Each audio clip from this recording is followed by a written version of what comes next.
Brock University acknowledges the land on which we gather is the traditional territory of the Haudenosaunee and Anishinaabe peoples, many of whom continue to live and work here today. This territory is covered by the Upper Canada treaties, and it is within land protected with one spoon, one pond agreement.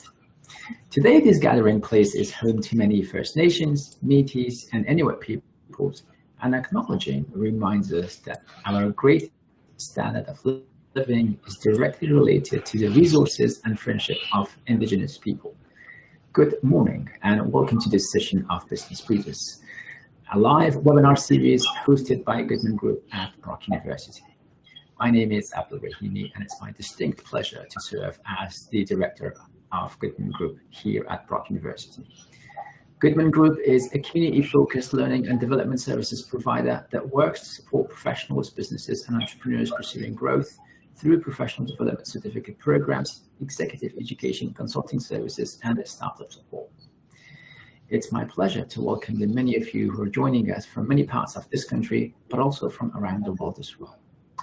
The webinar series aims to provide 45-minute breathers that are filled with insightful discussions on timely topics that are relevant to businesses and everyday lives. These sessions are led by award-winning Brock University faculty and leading industry experts, encouraging thoughtful debates and keeping us feeling connected all together. For today's panel discussion, please feel free to type in your questions into the chat feature. Many of you have already posed your questions at the time of registration, so thank you so very much for those. Now, allow me to introduce to you today's panelist, and that is Dr. Anteneh Ayanso, who is the Professor of Information Systems and Founding Director of the Center for Business Analytics at Goodman Group Business, Brock University. Dr. Ayanso brings many years of expertise and experience in data management, analytics training, and collaborative research into this area. He has spearheaded Brock's program and research initiatives in data science and analytics, and has been a regular speaker, panelist, and moderator in many academic and industry forums, including the annual Big Data and Analytics Summit. His awards include the Faculty Award for Excellence in Teaching, Graduate Professor of the Year, the Departmental Researcher of the Year Award from the Goodman School of Business, as well as a Fulbright Scholarship. He has also received professional certificates in AI business strategy and application, text analytics, production, and inventory management, amongst many others. Welcome, Anthony. Our second panelist today is Dr. Filippo Dall'Olio, joins us from the School of Business as well. Filippo joined the Goodman School of Business and Assistant Professor of Marketing in January of last year in the midst of the pandemic. After receiving his PhD from Yale University in Montreal, he holds a master's in statistics and BA in economics from the University of Bologna, Italy, and he is an applied statistician. His research leverages advances in statistics and marketing analytics to gather managerially relevant insights onto the effectiveness of marketing decisions. His area of expertise includes advertising, promotion, and customer relationship management. Filippo recently has been awarded the Insight Development Grant by the Social Sciences and Human Research Council of Canada for his work in advancing advertising analytics.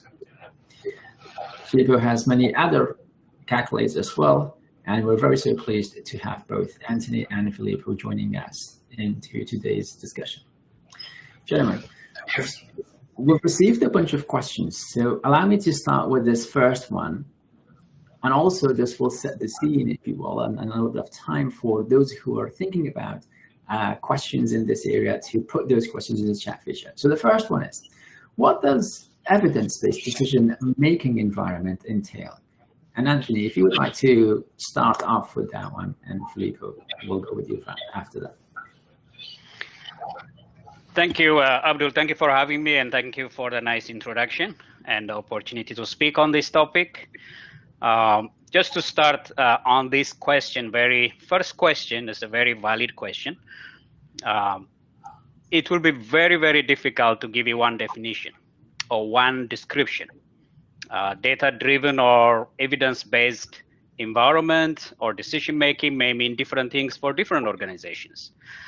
primarily because you have to look at that environment in a continuum.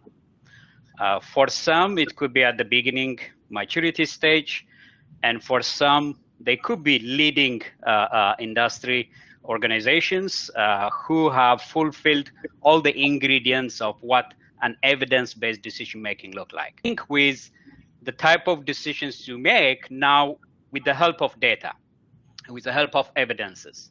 So strategic alignment with the help of data to inform your decision-making environment. That's a priority. The other thing is to ensure that your environment has a highly centralized, highly standardized data governance environment. Otherwise, your environment may be looking like a very siloed, very isolated decision-making incidents. So you need to have a highly centralized data governance environment, strategic alignment from top to bottom through the help of evidences, data gathering, and of course you have the technology landscape in place.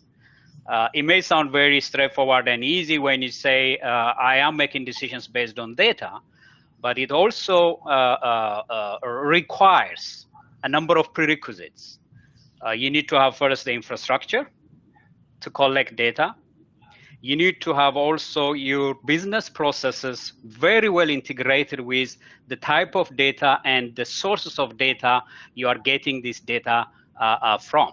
So if you have a highly integrated business processes supported by multiple sources of data, both internal and external, then that is supported by your infrastructure, and that could be shared and accessible by every decision-making individual within an organization, including the analysts, the day-to-day analysts who are interacting with the data on a daily basis.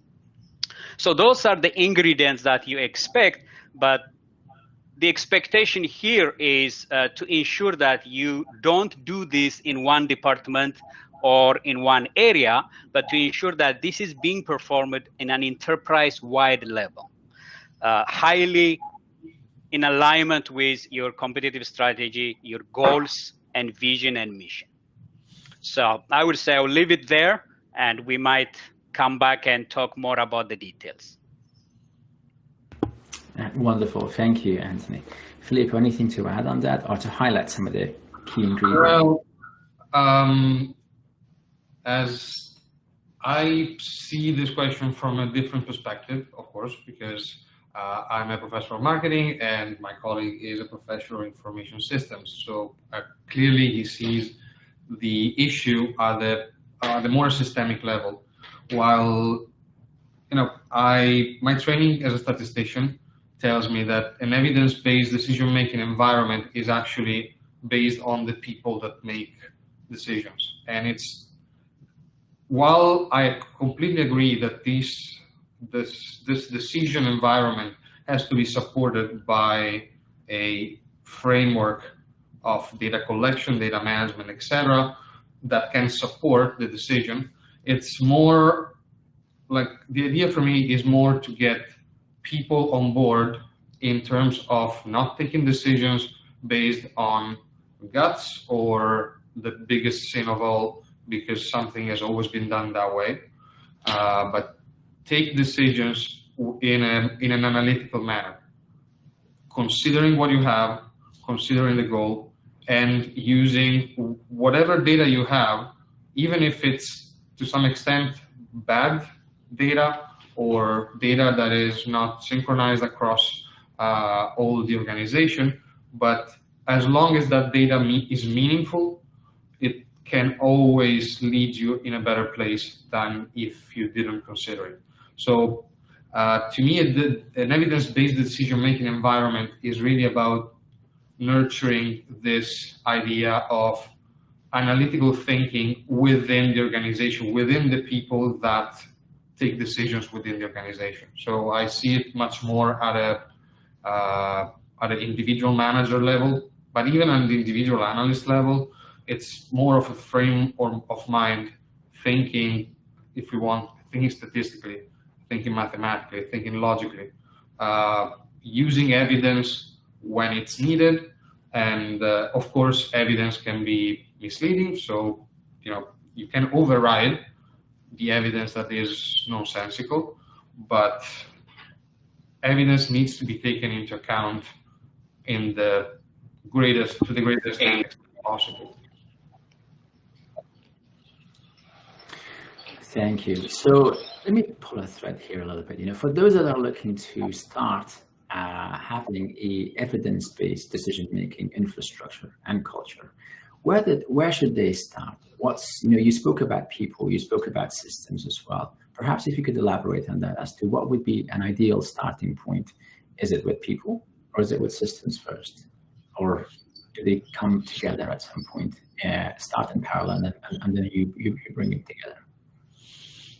If I may, I would start with people first, for the same reason that you don't jump on a Ferrari the moment you learn how to drive. Like, people are the center of the organization. People are what makes up the organization. So you can have the best system in the world. The machine will probably take most of the decision by itself. But if you don't have people who deeply understand what the machine is doing, or like the concepts behind what the machine is doing, or why the machine is spitting out certain numbers, why the machine is telling you to do something, it becomes more of an act of faith. And I think that can lead to some quote unquote dark places, can be very misleading, and can harm an organization more than do good. So I believe that it's better to kind of educate people and then start building up a system that can support the people in their growth. Thank you. In terms of perhaps some of this is maybe a bit of a chicken and egg component, but maybe less so in the sense of people and systems coming into place. So while there could be fairly elaborate systems in place, would there be pilots or smaller scale systems, quoting systems, that could be integrated or could be used as a starting point? Anthony, what might be some of your thoughts on this? Yeah, just to go back and also give you my perspective on where to start. Ideally, this process should not be sequential. Much like bringing any other technology, you have to look at it from a systems point of view, organizational point of view. The danger if you started only in one place is the possibility of creating an island of similar activities, which may be eventually disconnected. So you need to approach it much like a strategic planning framework, where everyone on board understands what the goal, what the mission is. And those who are resisting, of course, and I believe Filippo is coming from that point of view, the change management perspective, and the challenge that most organizations face when they bring anything new is first to ensure that resistance is managed very well. So it's good that those who started or have the passion maybe show some sort of activities to enhance passion and understanding for others. But at the same time, you really have to ensure that this is being done at an enterprise-wide level. Because you can't talk about the people without understanding the business processes. The business processes are embedded in the decision-making process, the domain knowledge, the historical approach to doing the same thing in the past. And when you put all of these things on the same page, of course, you need a highly integrated brainstorming process, brainstorming session, requiring the involvement of not only your executives, top managers, but also those individuals who are interacting with the systems, the applications on a day-to-day basis. So when we think of these technologies, there is a temptation to look at only the calculation or the number crunching side. But we have to first understand where the data is coming from and where it is going to be hosted.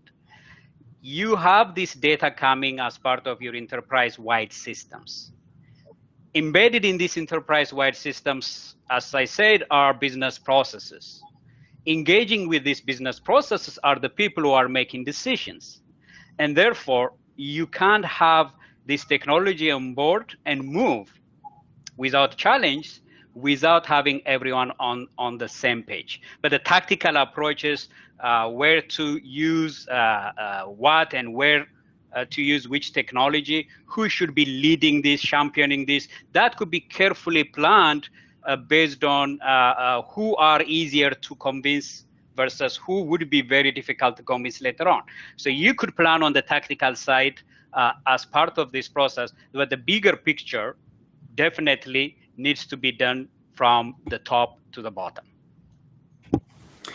So taking a change management approach, I guess, with this piece, you will typically find three categories of individuals in any given organization. Those that will be committed and championing the cause, the new order of things.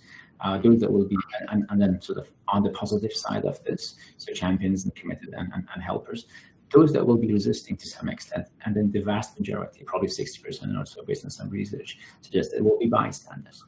And in most cases of change implementation scenarios, the aim isn't really to get 100% on board, but it's to create that critical mass of 60, 80, whatever percentage that may be, that then makes it easier for the rest of the organizations and individuals to follow down the path. There's also always going to be some degree of hesitancy, as we're seeing with, for example, with vaccine rollout and other trending topics. In terms of the organizations who are looking at implementing this, one of the motivational components for them would be, well, why should we change? What's the benefit of having a systems of an evidence-based system and approach?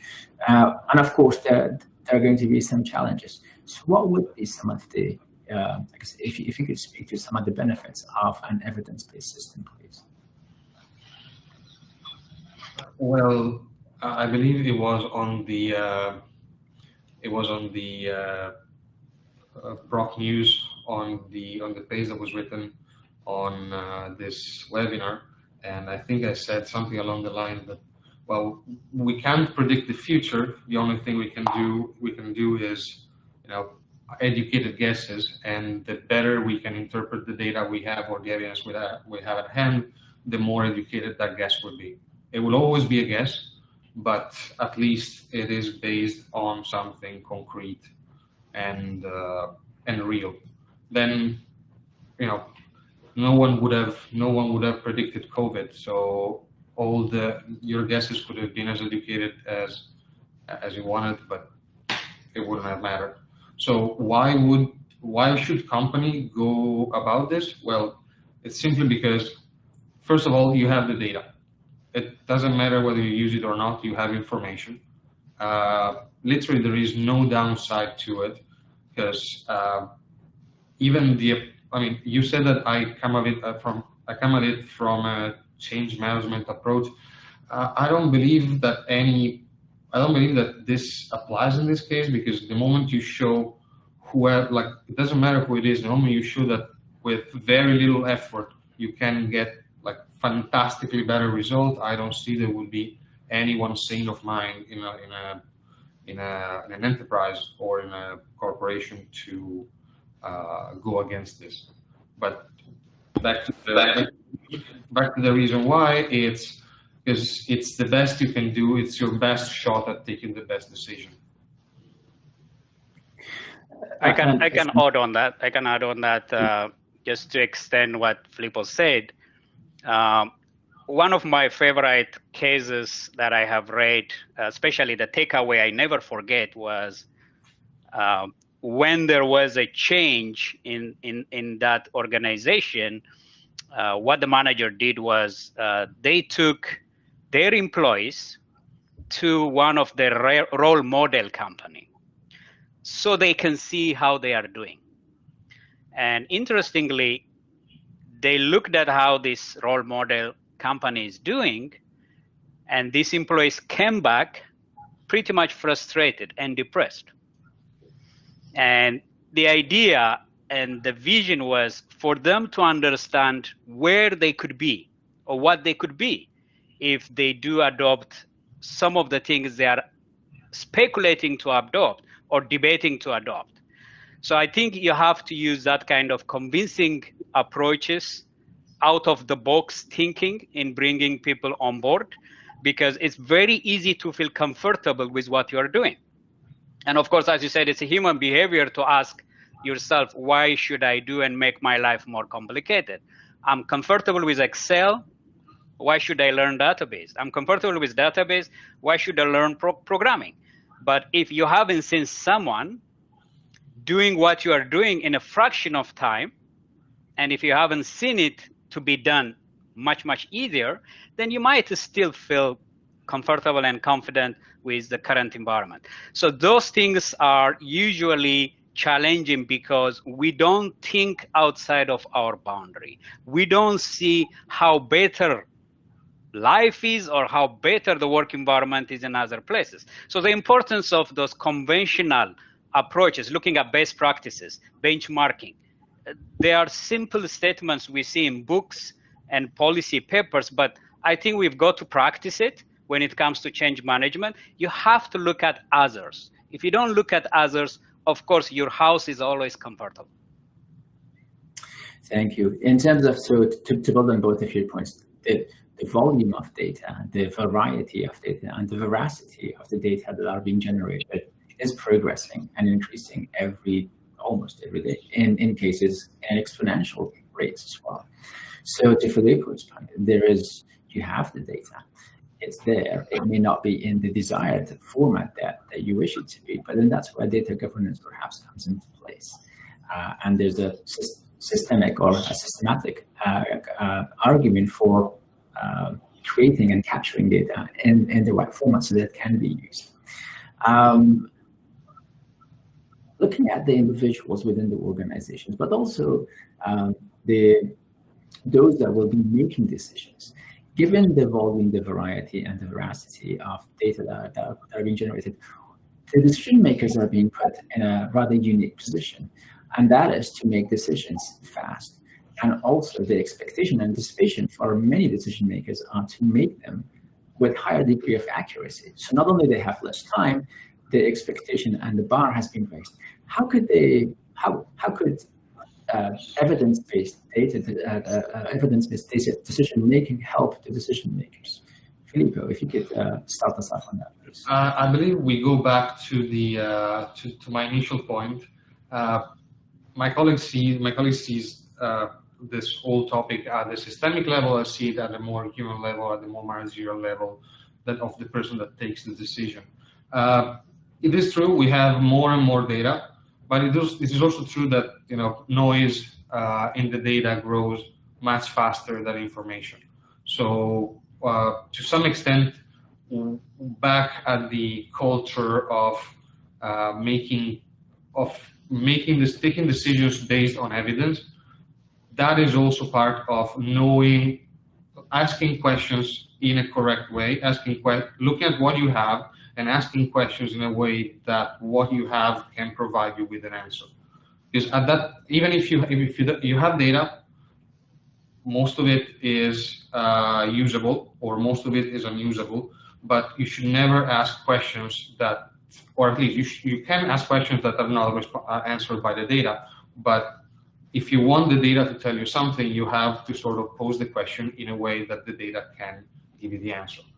So that cycles back to the idea of the evidence-based decision-making environment, or the evidence-based decision-making culture, or more generally speaking, what I've heard referred as data literacy or statistical literacy, statistical thinking.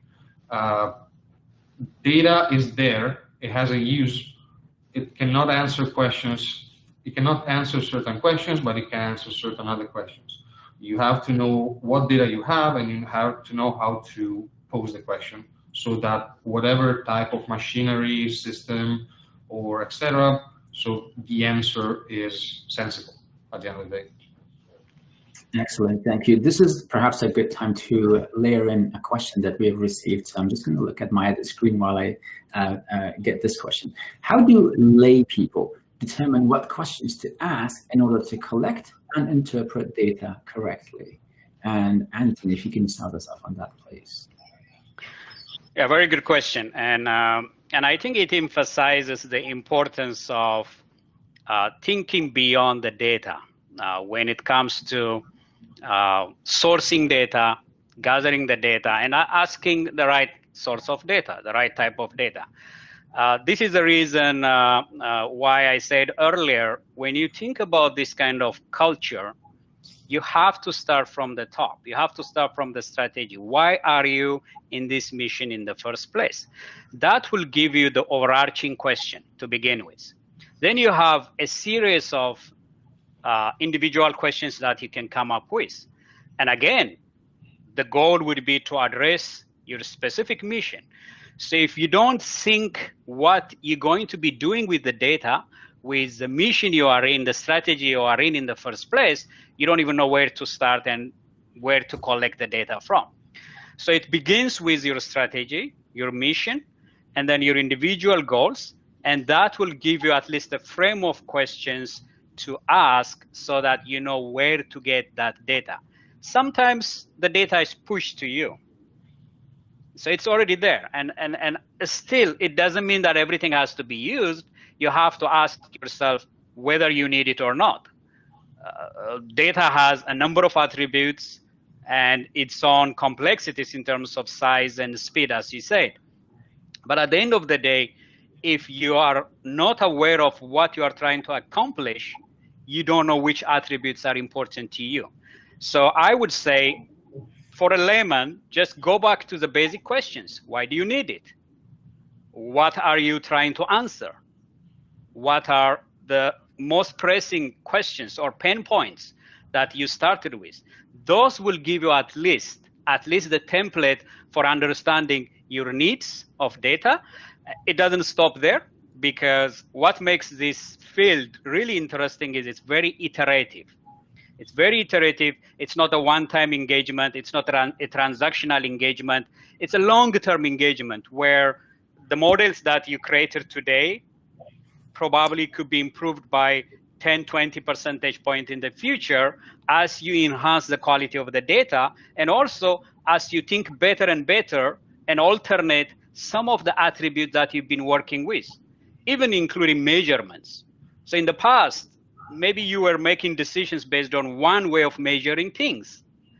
But over time, you may realize that how you've been measuring is wrong.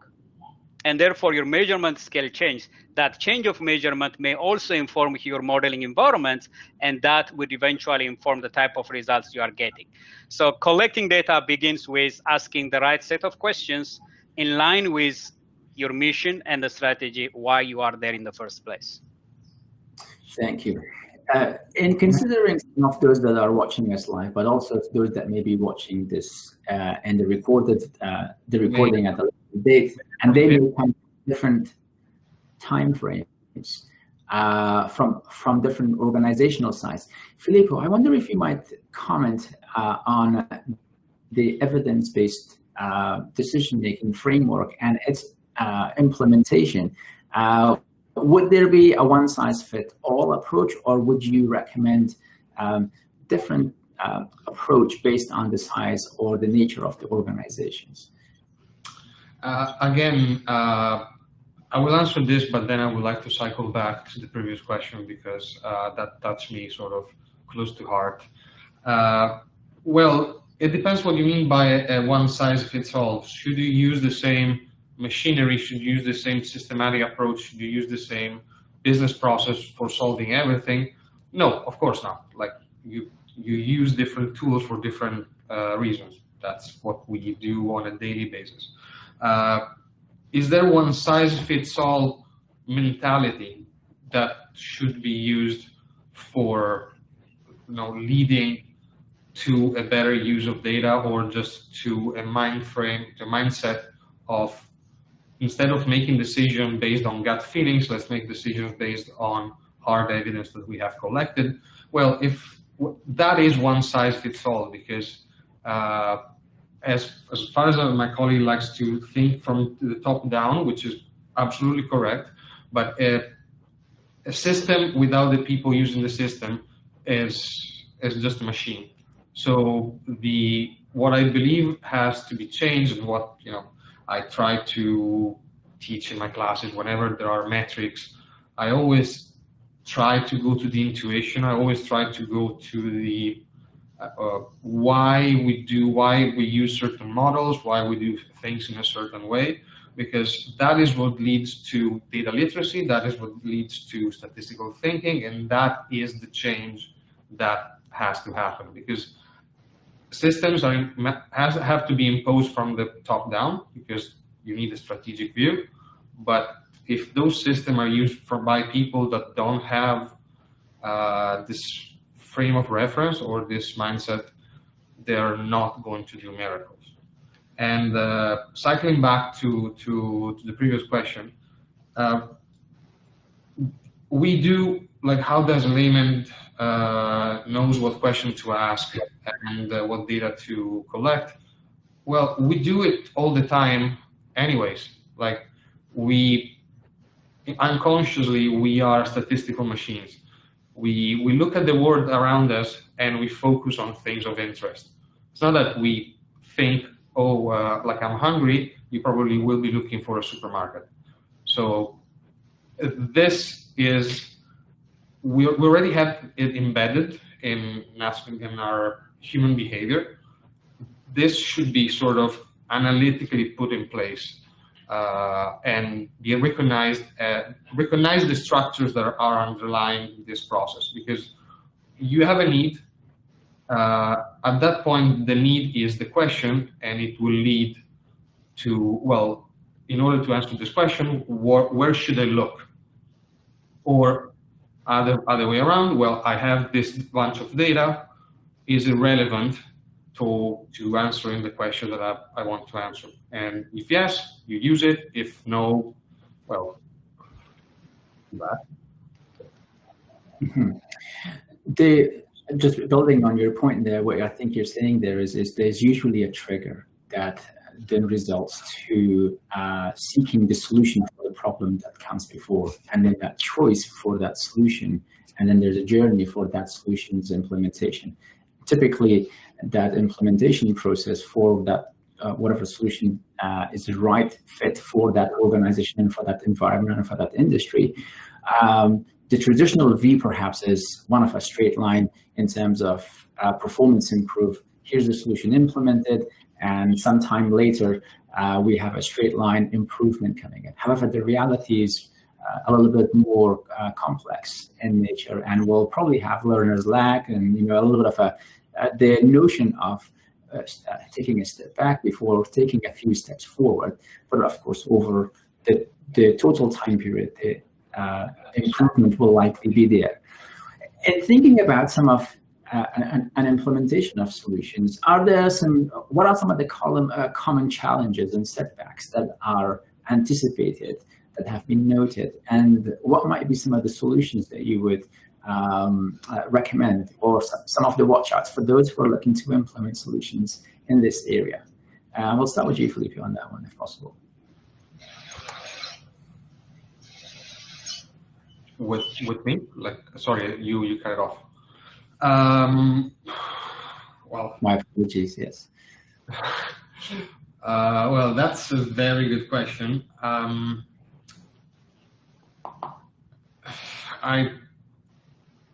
In terms of, I think we're going back to one of the previous questions. So there will be roadblocks. I don't believe you need the step back to move to step forward. Actually, if anything, the person that took the step forward will encourage other people to take a step forward. But again, I am talking from, like, I'm a marketing professor, so I talk at let's say at the department level.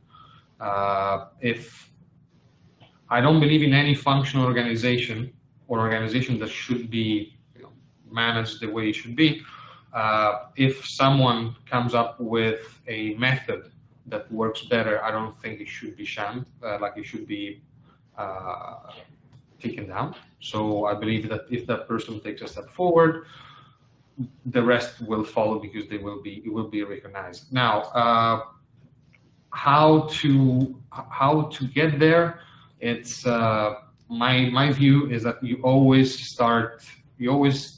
take little steps, because you always have more than you can use. Like, as I said before, like, you don't need to collect more data. You probably have, for the capabilities that you have at the moment, you have more than enough data for the capabilities you have at the moment, depending on what organization we're talking about. But generally speaking, if an organization has this problem of moving to an evidence-based decision-making environment, probably means that the culture is not that evidence-based. So that this company or this enterprise already has way more data they can handle. So small steps, understanding what they're doing, little by little. Otherwise, moving on too fast is dangerous, and you end up trusting the machine too much. You end up kind of robotizing the decision process, and there is no situation in which that will end well on the long run. Thank you. And time perhaps for just one further thought here. And Anthony, if you might focus, if you will, or provide our viewers for your top 3 to 5 do's and don'ts when it comes to building evidence-based decision-making culture.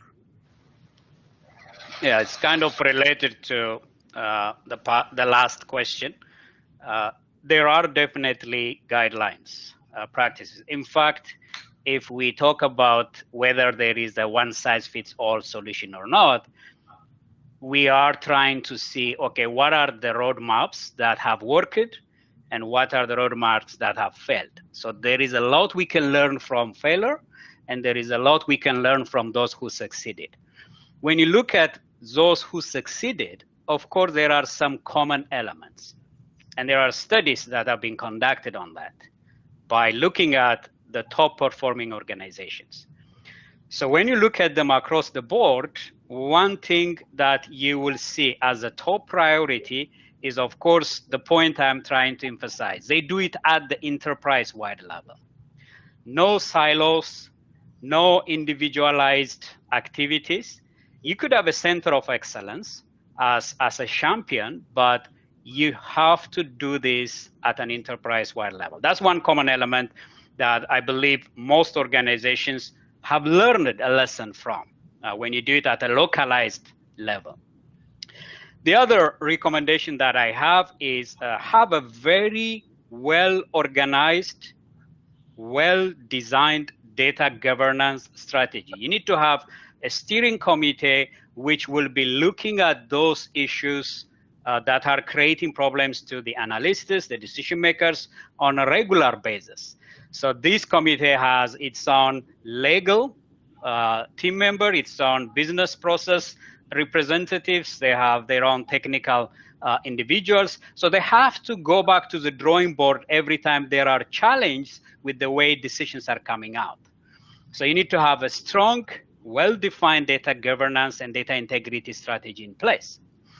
And probably the third point I emphasize is you need to invest. You need to invest in the right technologies, because we often tend to think of big data analytics as a piece of software.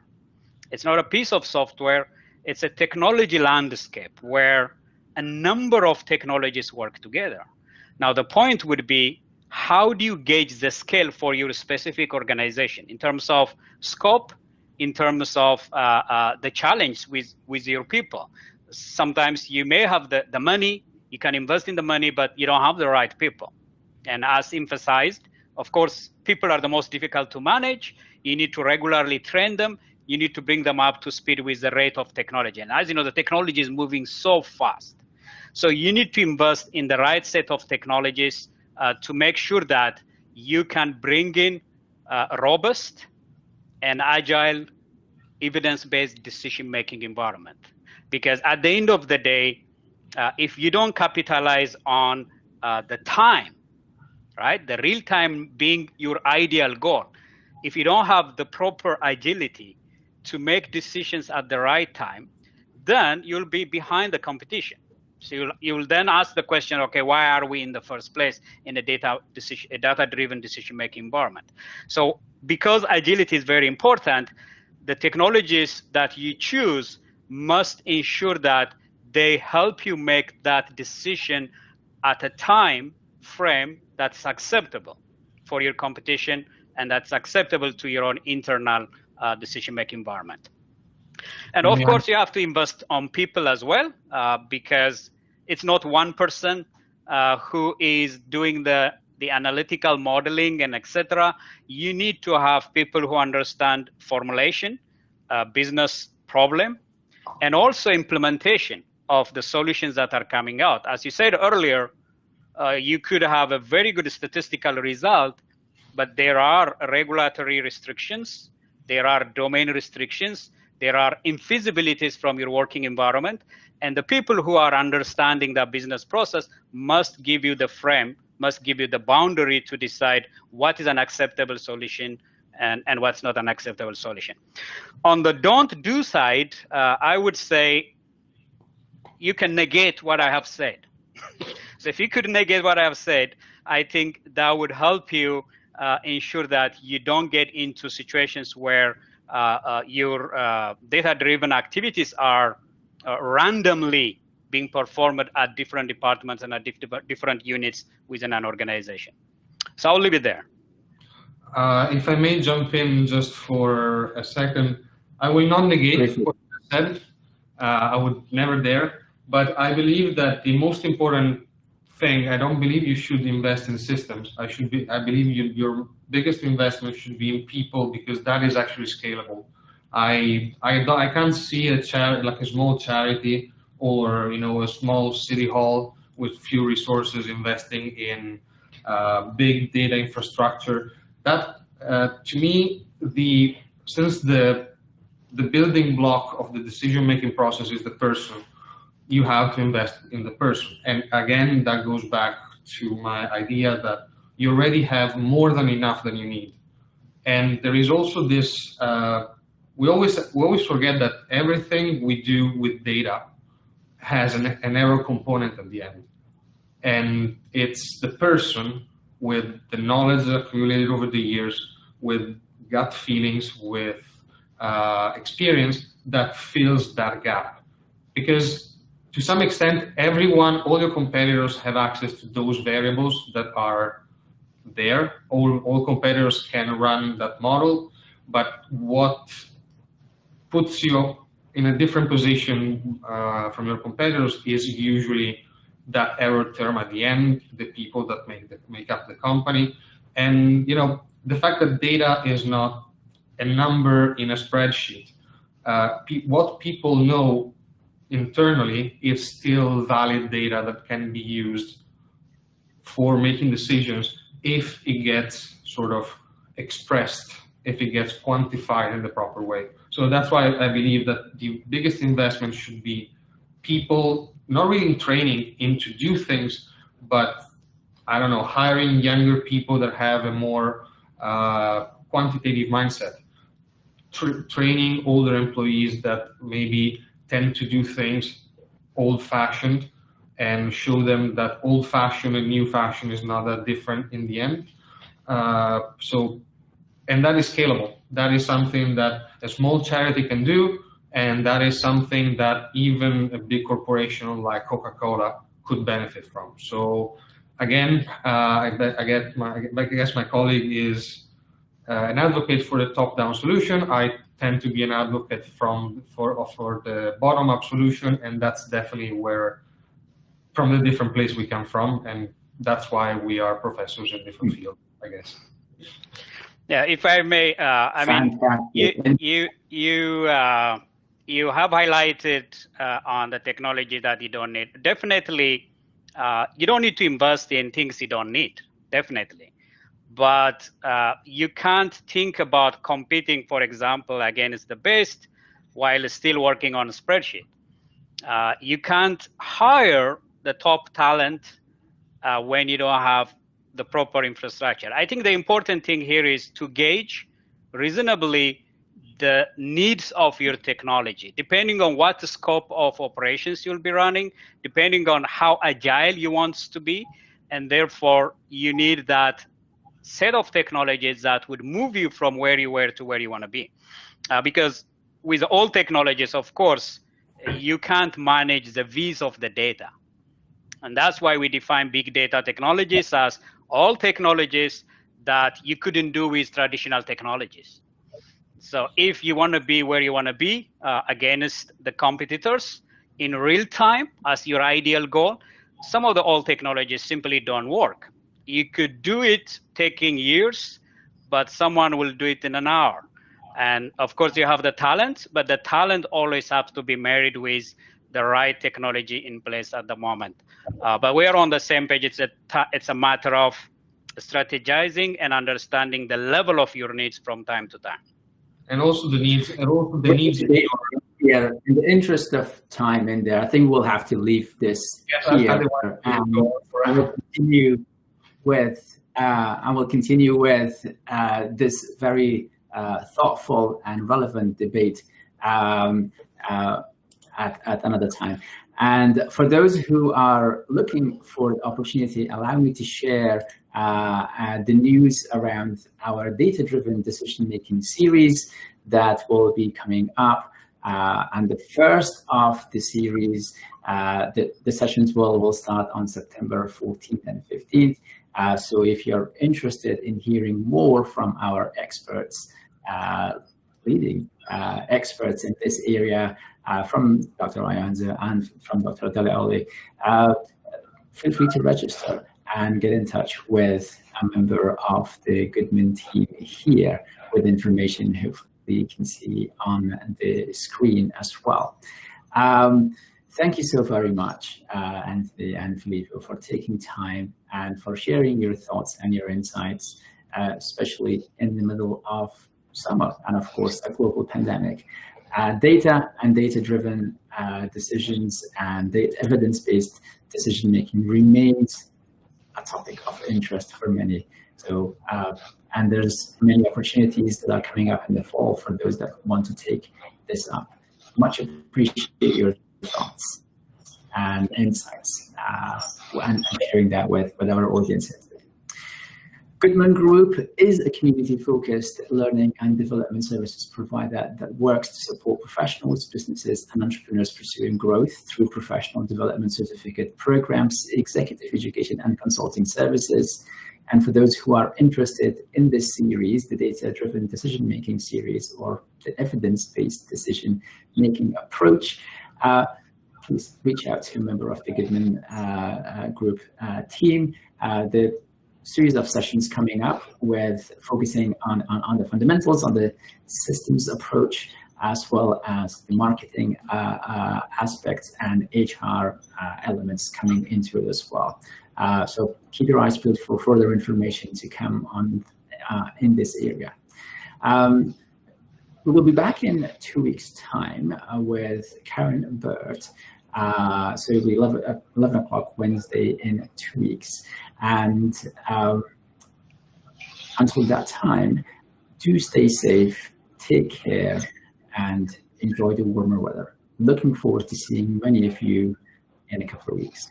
Thank you.